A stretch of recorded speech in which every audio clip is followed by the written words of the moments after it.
that has legacy.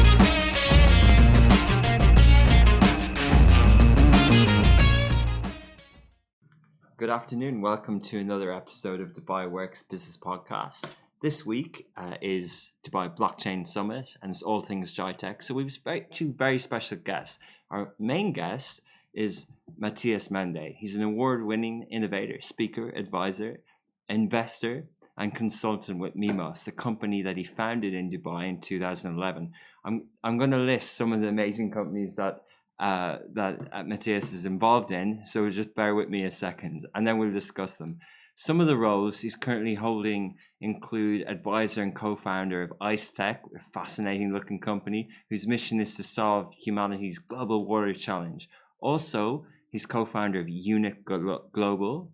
They are re-engineering the economy by decentralization so that every human can participate.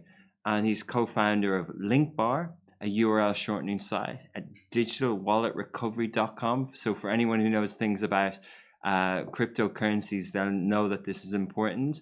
And Block Gemini, where he used to be the chief strategic officer. And we'll actually speak to the CEO. We'll connect in the CEO of Block Gemini, Chris Fernandez, as well during this interview. So welcome, Matthias. Welcome. Thank you for joining. You for having me here. It's great to speak to you. So, wow, entrepreneur, speaker, investor, many accomplishments. Where should we start? Well, this is something you'll decide, but I mean, we are here based in Dubai, so I would say let's start with the journey in Dubai. Best, so, what brought you here in the first place? Well, in the first place, I was actually not in the digital field so much. I was in the digital field from like 16 years on, when I started with eBay and I had the e-commerce store. Now I'm 36, so it's a while ago. And to Dubai brought me actually the car industry. I was in the car tuning industry and car customizing, body kits, paints, and I saw the cars here in this country. My uncle here the video, and then I thought, nice cars, but all the Ferraris are red. And then I thought, okay, let's go check out Dubai. Interesting. I went, and then this business started for almost 2010. 2010. So you're here nearly a decade. Yeah, I'm here since 2007. Oh wow, okay. And you're originally from Germany? German Polish, yeah. Okay, interesting. Which part of Germany? Near Frankfurt. Okay. On this site. It's called actually Wittlich. It's a small village. Okay. I used to live in Münster, aber ich habe seit 15 Jahren kein Deutsch gesprochen. Aber es ist noch sehr gut. Sehr gut. Danke, ein bisschen.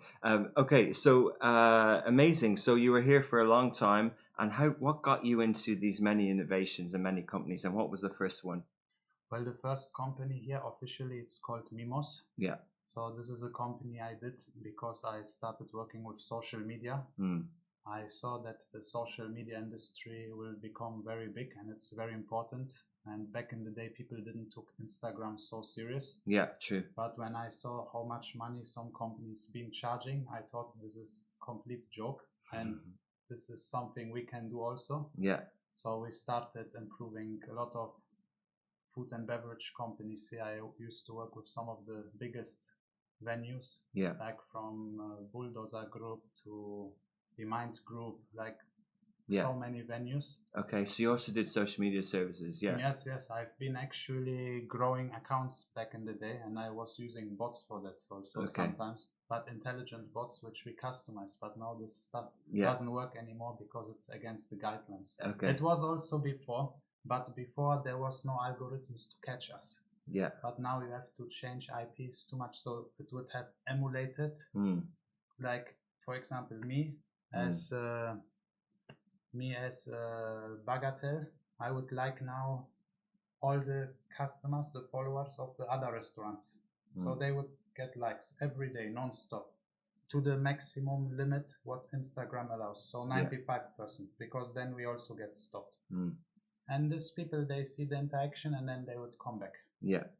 And simply generate leads. Okay, so did you actually work on the technology for that as well and provide that as a SaaS product to the companies? There was a provider for that. I was just improving the project. So I gave them more ideas, more filtrations, because some people, they would upload. It needs a strategy behind it. It needs, because if you target by hashtags, but some random people upload funny pictures, Yeah. and they write like Dubai Life or Lamborghini or something, but then it's a complete different picture, then it's a problem. Yeah. But what we did is we would start liking some pictures if they have minimum 30 likes, because bad pictures, nobody likes them.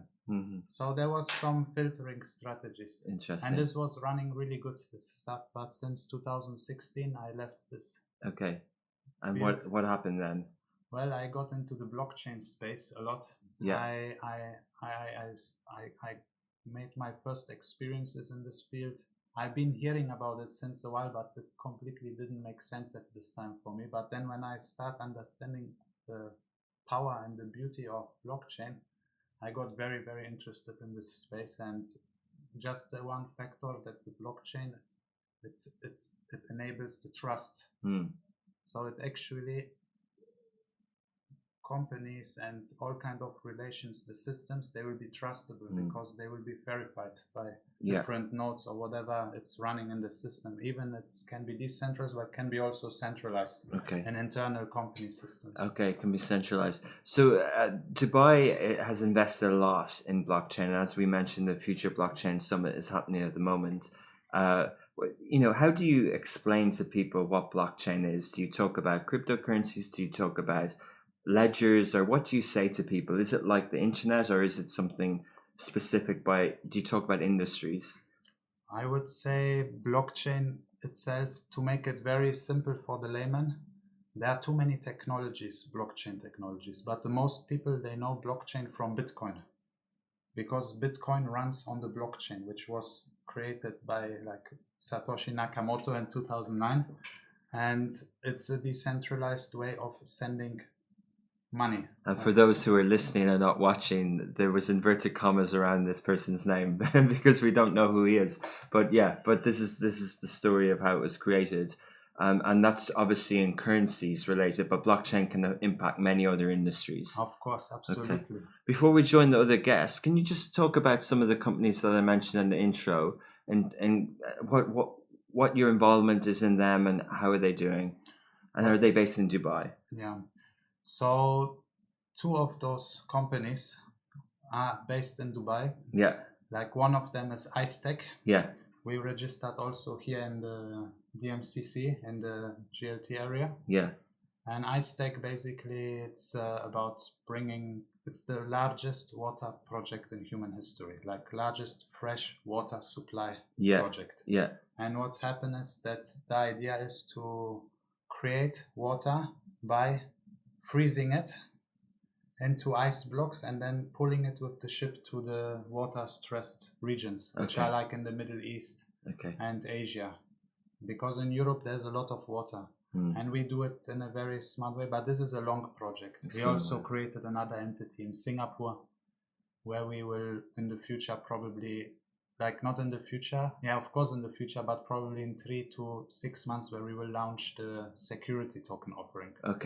This is something where people basically, it's more regulated because this way it's more legal, it's more open, and people have like the security, it's a guarantee. Is that like an ICO, or is it different? It's an advanced ICO. Like it's like regulated ICO, you could say, basically. Could that not be regulated here or in Abu Dhabi Global Market? It can be now. Recently the new rules changed and everything, but we choose Singapore for this part because you see in Dubai we'll have the IPs and the intellectual property and all those things, but the financial part we will do from Singapore for this company. Interesting. But potentially that is something that, with the right investment, can actually bring water to this region. That's the project that you're working on. Absolutely, and not a small scale water. We're talking from one ice block, the smallest, where we have all the simulations run on MATLAB, which is like a real-time metrics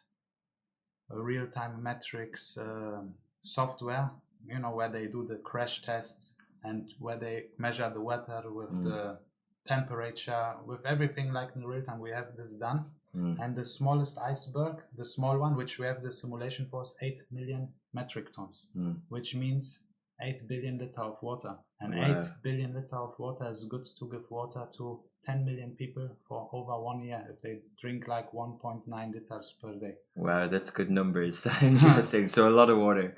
Yeah, A lot let's of water. hope we can So you, upgrade and change. but it would be taken from somewhere else. What role does blockchain play in that?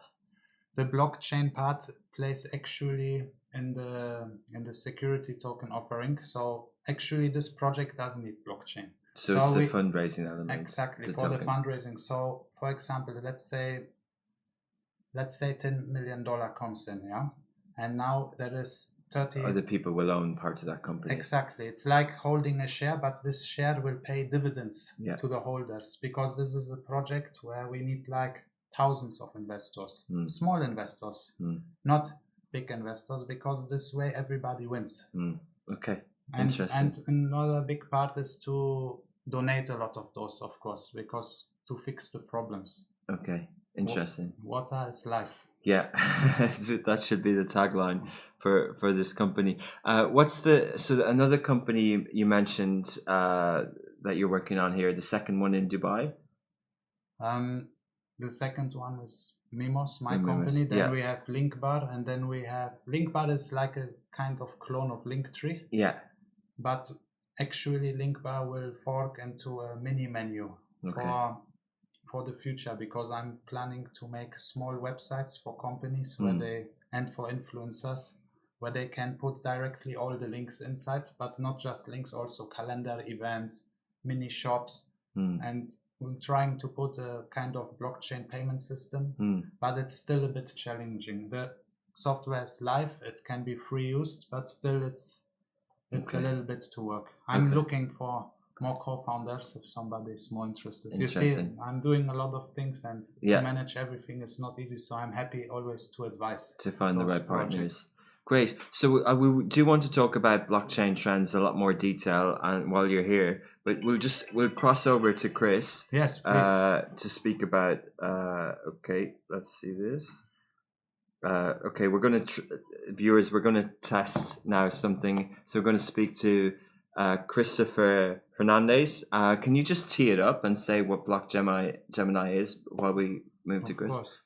Block Gemini is like an award-winning software house in Dubai based, but also has their location in Luxembourg and in India, and has lots of developers, and Chris is the genius behind the company. Amazing, the CEO. Okay. And he actually builds those amazing systems and plans them, and sometimes this guy works really 2 hours, 2 days non-stop. Okay, amazing. Like he just keeps going, and to watch him and see this is very interesting. Okay, great. And they've been in the news recently, which is why we'll talk to Chris. Exactly. Okay, great. Okay. Huge accomplishment. Huge accomplishment. Good afternoon, Chris. Can you hear us okay? Hear you perfectly. Can you hear me? Headphones, guys. Okay. Hello, Chris. Yep. Can you guys hear me okay?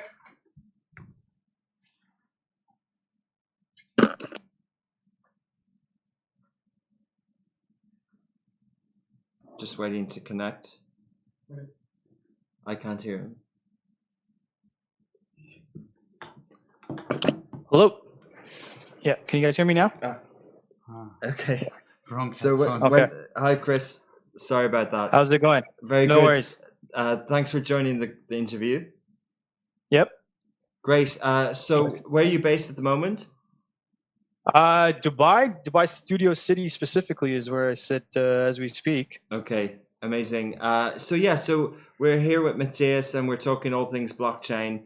And recently, Block Gemini has a partnership with Vodafone. Can you explain a little bit about that and give us some more context? Yeah, sure. This project is one we've been working on for almost 2 years now. It's evolved from a proof of concept to an MVP, and is soon to be launched as a pilot across several local markets and suppliers for Vodafone. Okay, and what does it actually do for the suppliers? So the problem put forward was that the process of managing procurement contracts was resource intensive and had a high potential for human error. So Vodafone deals with over 500,000 items offered by thousands of suppliers across multiple local markets. This translates to about 50,000 contracts that need to be managed annually. And with their current resources, they could only manage about 1,000 of those. So, what this resulted in was low visibility on their contracts. And this led to, things like partner disputes, tedious and costly sessions for cross-verifying transactions, millions in value leakage annually. So they needed a solution that could help them scale their current operations, basically. Okay, amazing. In the blockchain space, because of its nature, and there's often associated with solutions to manage contracts and the security around that. Is that the area that Blockgemini specializes in? Yeah, I mean, since we were dealing with sensitive information, the solution had to ensure that the data could not be manipulated by any one party. Blockchain was like the obvious choice, since a traditional database approach would not achieve this level of trust that would, be required to successfully implement the solution. Okay. And we were able, with blockchain, to basically establish network governance rules and play around with cool things like smart contracts. And it was definitely it's one of the most innovative projects I've ever come across in the blockchain space. Do you work on proprietary technology that you custom towards projects, or do you come up with the technology for the project? The solution is specific. So both, kind of. So we have our own internal products, our blockchain platform as a service. We have also a commercial contract management tool that we built in-house. And then we also get into bespoke custom solution designs for major enterprises and sort of tailor make their end-to-end solution or product of their own. A lot of the enterprises we're working with are now tech players or have been tech players, and they're also looking to come out with their own products. So we assist them through that journey as well. Interesting. And was Blockgemini founded in Dubai, or is this an office that's set up here? Yeah, interestingly enough, Blockgemini was founded in this Dubai Studio City Park. If it wasn't for like sort of the Dubai government's blockchain initiatives or a lot of the Smart Dubai, related workshops that went on and POCs and MVPs that took place in the UAE, we wouldn't have been enabled the way Dubai did. And then also, it's hard building a team. I'm from Canada. Okay. So, building a team from all over the world and just sort of getting them all in the same room. Dubai as a business hub enabled seamless visa entry for technology experts for us to, basically work on these projects and win these deals overseas. It's amazing how from out here in Dubai we're able to get in there and beat the top dogs to take these big projects down. That's a great perspective. We've seen in the news lately that some other companies like Ripple are looking at Dubai as a headquarters. Is that why you think it is? Because it's related to a government strategy and investment in blockchain? I think the easiest one is just, if you're pulling top blockchain talent, which is scattered everywhere across the world. So if you're bringing somebody from Kazakhstan, you're bringing somebody from Ukraine or Bulgaria or UK, so many different places. Dubai's system is built in such a way where you can just get all these experts in the same room during COVID. And still innovate. You're trying to be Einstein here, playing around with this technology.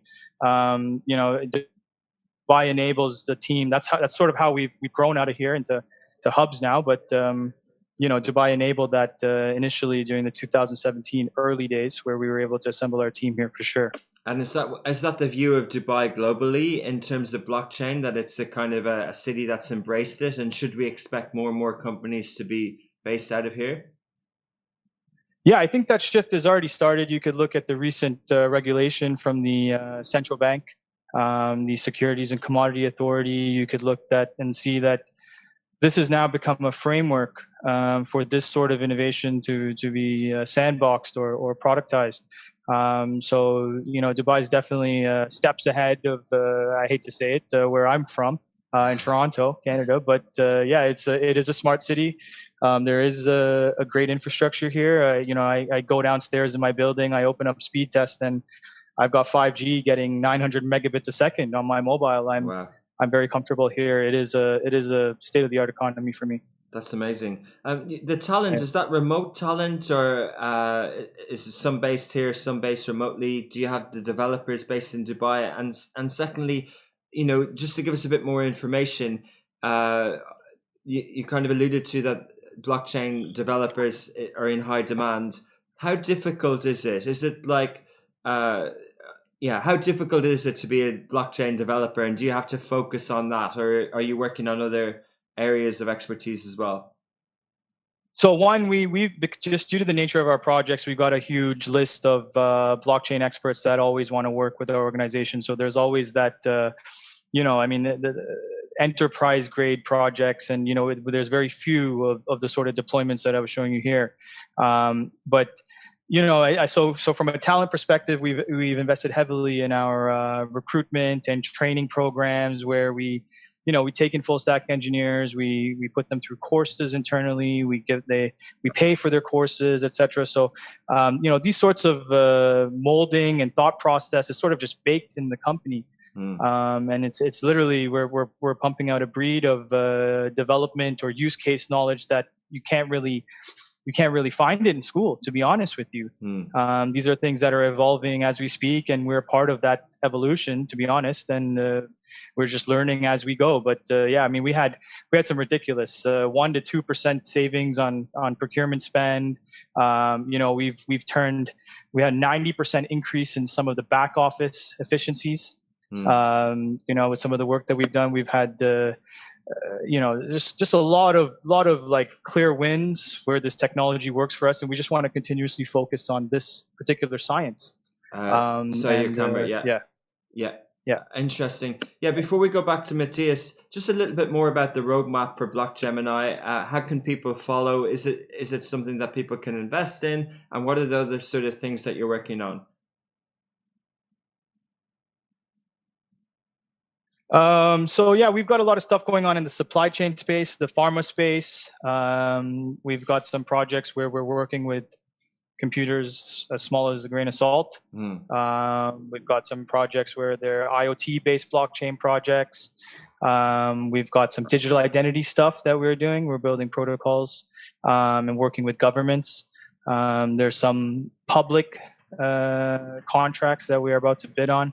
So yeah, we're out there. We're looking for RFPs and bidding on the ones we like, and hopefully taking down a few of them before Q4 ends. So that's we're in the grind mode right now. Let's put it that way. Great. And all in all, the pandemic has been something that you've been able to adapt to and kind of look to the future.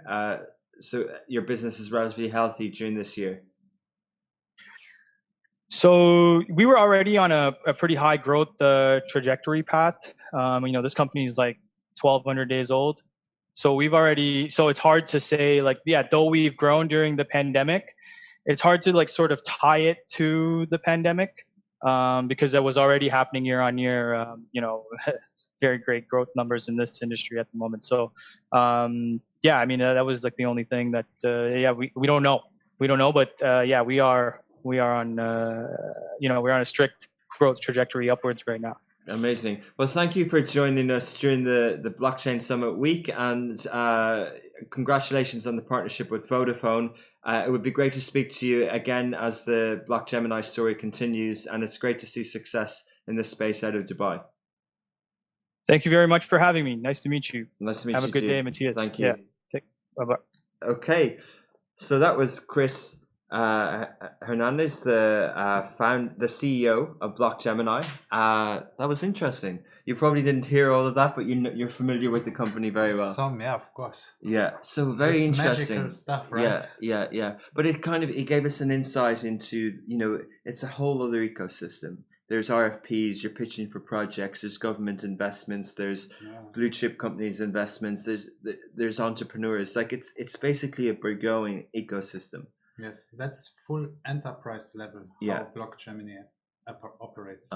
Yeah, amazing. So this is like the real, absolutely finalized professional way of implementing blockchain. Yeah. Because all these projects which you see on the market, a lot of those DeFi things, and all those new things, they are not made in offices. Yeah. They are ideas. They are in the market. They are coins and tokens which they're cost already launched. hundreds of millions of dollars, which move in weekly basis, but these things are built in living rooms or in some people in different places in the world, they just work Yeah. on their computers and they Like the make dark this- web.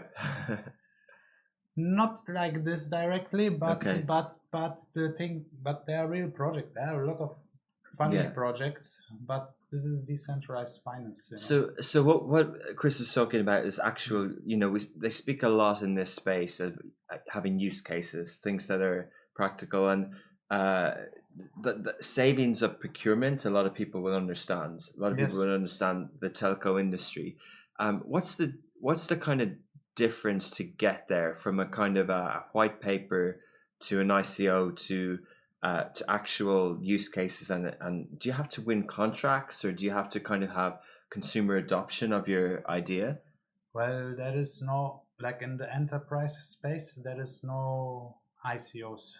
It's just tenders, sometimes government tenders, company tenders. So some companies, multiple companies participate, and then Okay, so whoever- they're specialized in the enterprise yes, space. yes, Okay. fully enterprise. Because Okay. at the end of the day, in the long term, blockchain will be fully applied all over the world. It's just a question of time. We are lucky to be in Dubai, where the government is very, like, they have a great vision. Sheikh Mohammed and Sheikh Hamdan, as highnesses, they announced the blockchain strategy already a few years back, and they also announced how much savings in time, savings in papers, savings in working out, how much more efficient things will become. And they working in different fields on a vision to make it reality. So this is a huge space, and I'm very sure a lot of governments will follow. But Dubai and UAE is not like the first government who did this. Like in Estonia, they were actually the first ones, like many years back. Yeah.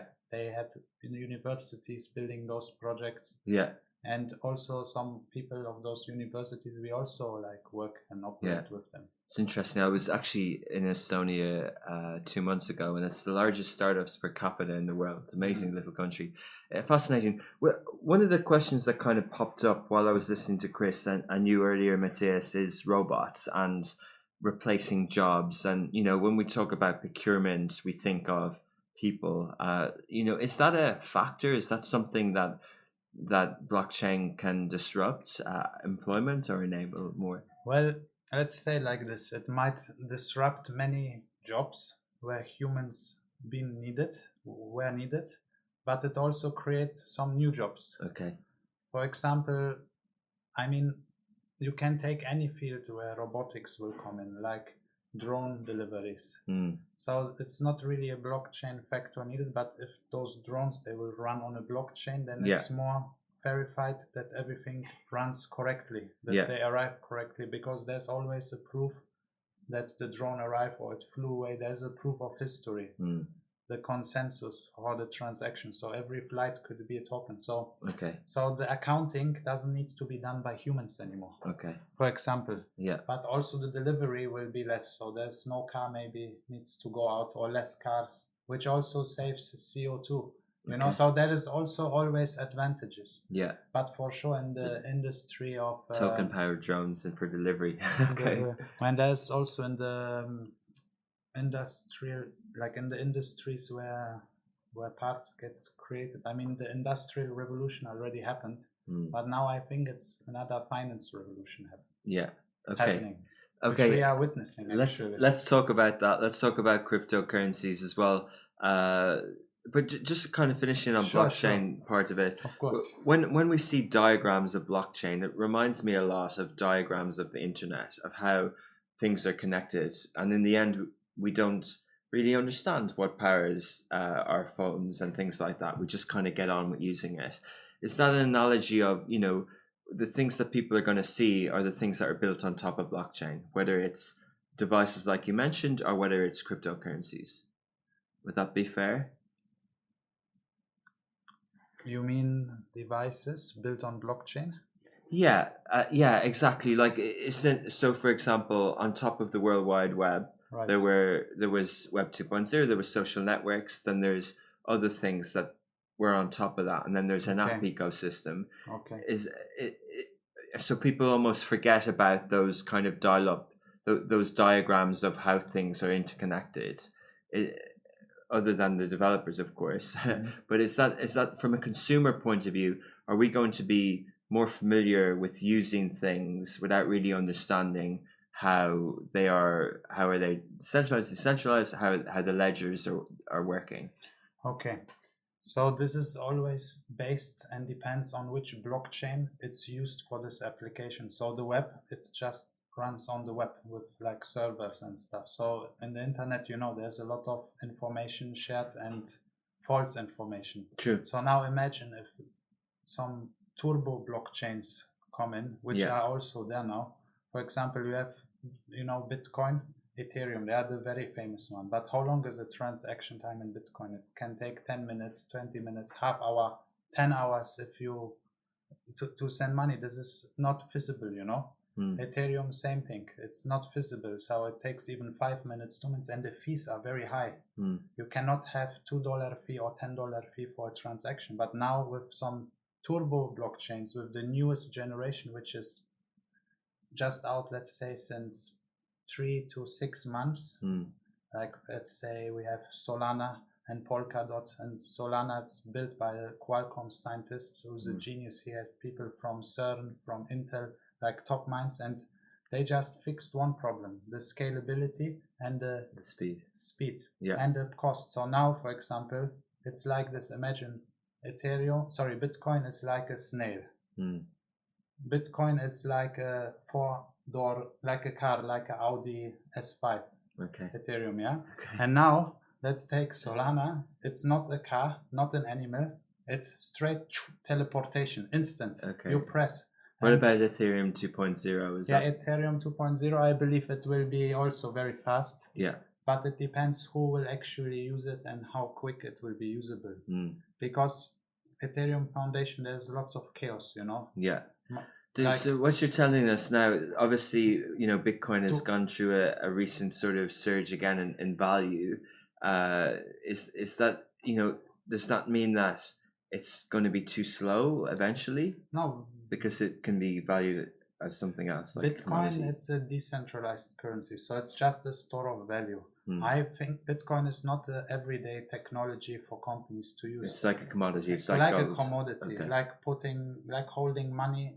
Just instead of buying gold or some other valuable investments, you can put the money in Bitcoin and hold it. And what about Bitcoin Cash? Bitcoin Cash is a fork of Bitcoin. So Roger Ver is the inventor of Bitcoin Cash, and he basically fixed some of the speed issues by forking the protocol, because Bitcoin is open source software. So you can basically take the code and copy it. So people who are investing in Bitcoin aren't doing it as a use case, as a digital currency. They're doing it to store value, and then usually interesting. And then the ones that people might use as use cases for tokens might be different types of altcoins. Of course, exactly. Okay. There are many stores of value, but some they are faster, some less. For example, you have also USD Tether, which is a stable coin pegged to the US dollar.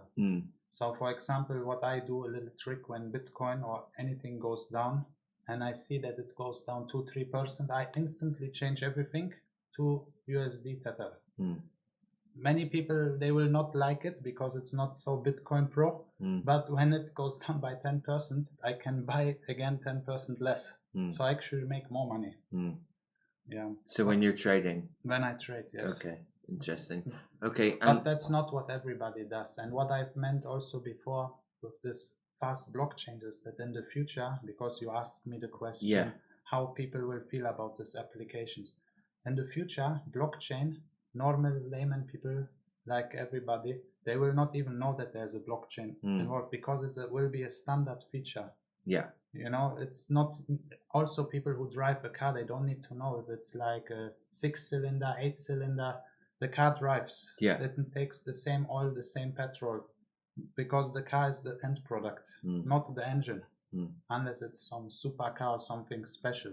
So in the future, all those applications, like also Facebook, I believe, and others, they will have these blockchains on top, and they will verify information much more and validate them if they are more real or more false, which I believe it will be very good in a lot of cases, and it will give also more control to the application and more protection for the users, because many rules will be applied which cannot be easy override. That's interesting. So it could solve some of their fake news problems, and they actually outsource that to humans at the moment Yes. to kind of yes and no and to verify information.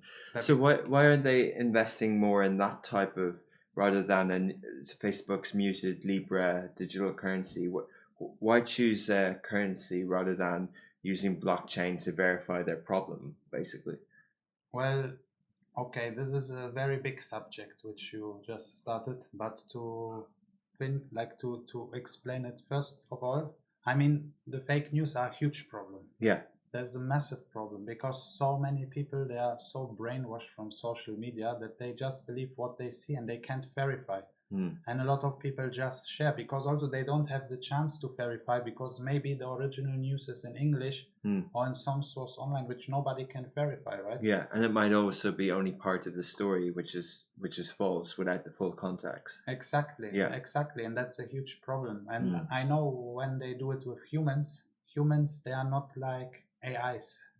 Like they can verify it much better if they do a good job. If they take the sources. So for critical news, it's a human process now. Maybe Yeah. in the blockchains, once it's integrated, these humans could be all kind of users, normal users, and they could do the validations and build up a ranking based off points of how many things they validate and how accurate the information are, confirmed by the other people in the network. That they Okay. confirm, okay, Richard, your information was good. I give you +1. Okay, so like the Like- blockchain works, this kind of it needs network approval, and no one can have the overriding say. No individual controls it. No, no Okay. individual. It's all based on community. Yeah. Like in Wikipedia, if somebody wants to edit or Yeah. edit something, maybe after 2 days, 3 days, somebody else will change it or take it off if Yeah. there's false information. Brilliant. So that's a good analysis for people. So going back to the And kind of sorry, one thing more. We talked about Libra. So Libra, why it's needed or what's the special on it? It's actually the payments.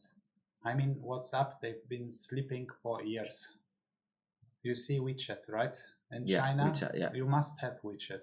Not just maybe to communicate with people, but mainly to send money. You know, Yeah. WeChat is built by, what was the name of the company? The Chinese. Is it Tencent or Tencent, yes, Tencent. So it's like semi-government or government, so they control it, right? Yeah. So even WeChat, it stores everything inside, like Yeah. personal information, It's a super app. picture, Yeah. biometric features. It's a super app. Without WeChat, you can't pay in some places in China. You are lost. When I was in China in 2018, I was like really surprised. And the payment is a standard thing, and WhatsApp is missing out this whole method because I can send you a message, I can send you pictures, I can send you videos, I can send you contacts, but I can't send you money. Why? Yeah. You know, Yeah. back in the day, They've just done something with Indian government allowing payments with WhatsApp as a test. yeah, as a So, test. but interesting, and Libra would be another part of that. Yes, Interesting. It will be very interesting. Now it's permitted, and it's also good for the world, actually, I believe. Okay. But you know, it's also very strong WhatsApp. It has like how much? 2 billion users, 1.5 billion users. So it's huge. You know? Yeah, amazing. Okay, so you think Facebook are kind of well positioned for that, for the emergence of sort of payments and crypto? Yes, but Okay. for sure, I believe, and I hardly suggest, I think that everybody who wants to use this payment service should be somehow KYC'd or verified by the system. Yeah. Even people who post news, even if it's true, they should directly be flagged to do some KYC. Yeah. Because I think with this solution, more people it will not come as much bad information. Yeah. And there are a lot of KYC providers, and it's amazing the KYCs, the modern KYCs, how they work. Yeah. You open the app, the video comes, you ask some questions, some details, and you are verified. Yeah. It's facial recognition as well, and voice and things like that. Right. Yeah, amazing. So many innovations, and of course we've seen, you know, the global pandemic been a very difficult year for everyone, but there has been the digital acceleration as well.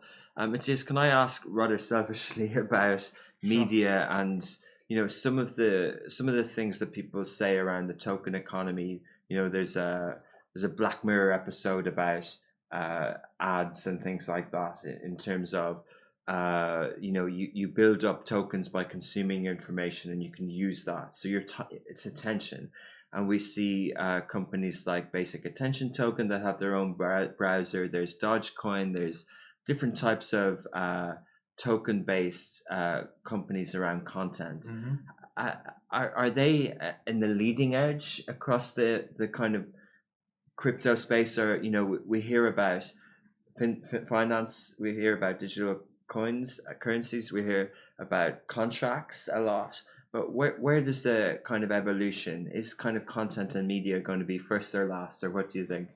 I think content and media is probably not going the first, but surely also not the last. Okay. And for example, this concept with the media and the ads, like you said, in the Basic Attention Token, and I think Brave is the browser. The browser, right? yeah.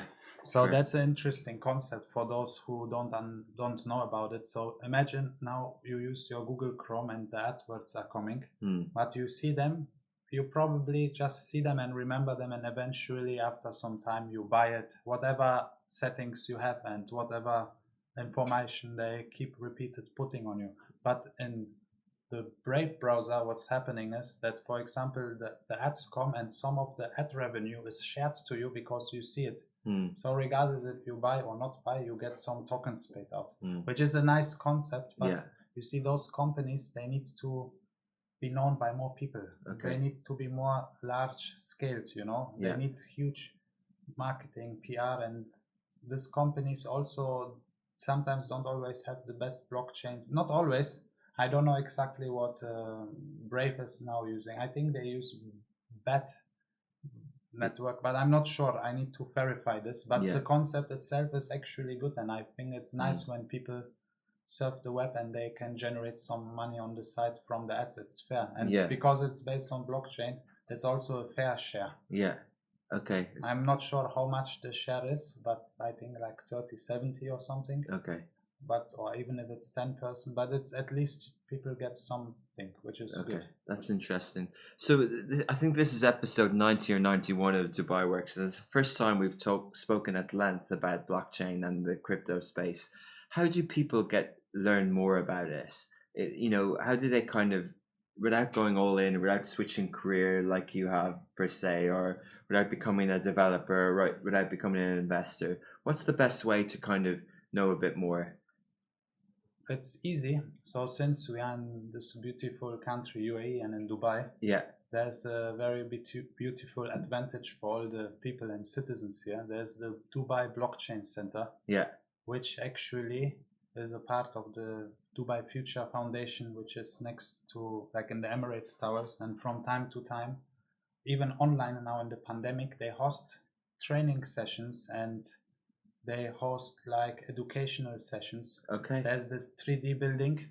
And they host sessions and people can learn about the newest things and they will explain it, because the Dubai Blockchain Center is like a semi-governmental information. And the CEO of it is Dr. Marwan Al-Zaruni, and this man is a very important man because he is one of the reasons why actually in UAE and in Dubai blockchain became probably more trusted from the beginning when there were too many negative news, because what's happening is all the important people from the world who come in the country, also he meets them, we meet them, and these people also, they give sessions and educate also the government, like for example the Estonian government, they are also here like every few months. Really? So there is so many talks happening and it's so interesting. It's like a new world. So if people want to really get educated, they should go on the Dubai Blockchain Center website. Okay,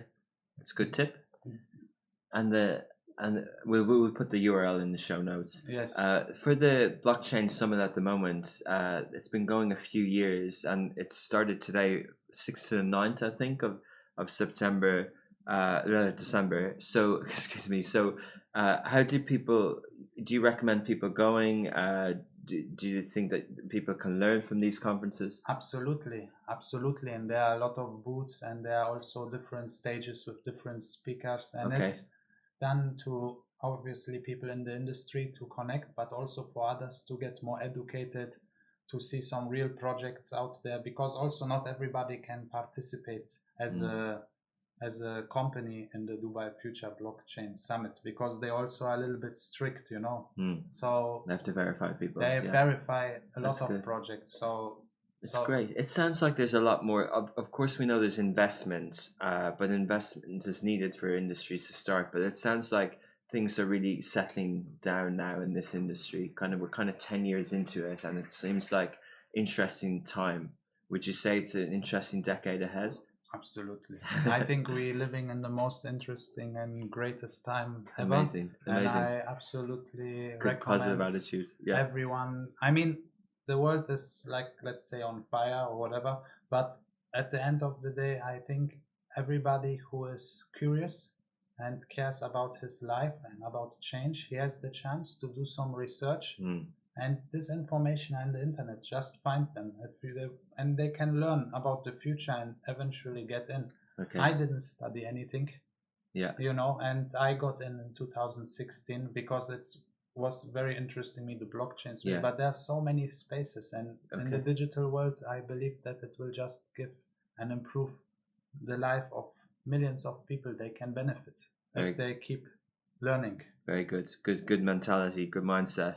There was an announcement about a digital currency between KSA and UAE recently. How does that work? Is that sort of something that the banks will get involved in? And how does this, what's the next phase of these announcements? Well, the news are absolutely great. What's the finalized situation between the UAE and the KSA government? I didn't follow too much to say enough about it, but I believe if those kind of digital currencies come out, it will make payments and things much faster. Do you think so I know I'm asking you to speculate, but do you think there'll be a case, especially for this region as an emerging market, where we also saw a recent announcement that the Lebanese government are doing something in the digital currency space? Is that something that the ones that are pegged to the dollar will eventually not be from a government central bank? Well, that's also a very critical and hard question to answer, to be very frank.